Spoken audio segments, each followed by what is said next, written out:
ఆ భీష్మ ఏకాదశి నాడు అష్టమి నాడు ఆయనకి పూజలు చేసి ఆయన్ని తలుచుకుని ఆయనకి తర్పణాలు వదిలి విష్ణు సహస్రనామాల స్తోత్రాలను చదువుకోవటం చాలా మంచిది అనేది ఒక ఒక వాడుక. అందరూ చేస్తూ ఉంటారు.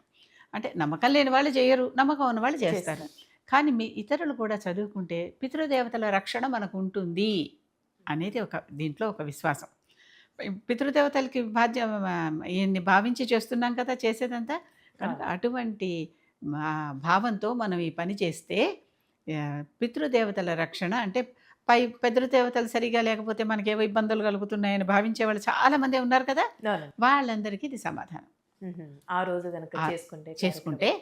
విష్ణు సహస్రనామాలు చేసుకొని భీష్ముడికి కాసిన్ని నీళ్లు వదిలిపెడితే హ్మ్. తర్పణం అన్నాం కదా! కాసిన్ని నీళ్లు భీష్ముడికి వదిలిపెడితే ఆ రోజు ఎటువంటి బాధలు లేకుండా వీళ్ళందరూ చక్కగా గట్టెక్కుతారు.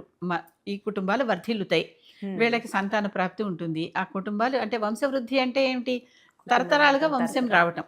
వచ్చి వీళ్ళు ఈ వసువులు, రుద్రులు, ఆదిత్యులు సంతోషిస్తారు. హ్మ్. వారు మనకి మేలు చేస్తారు అనే భావన.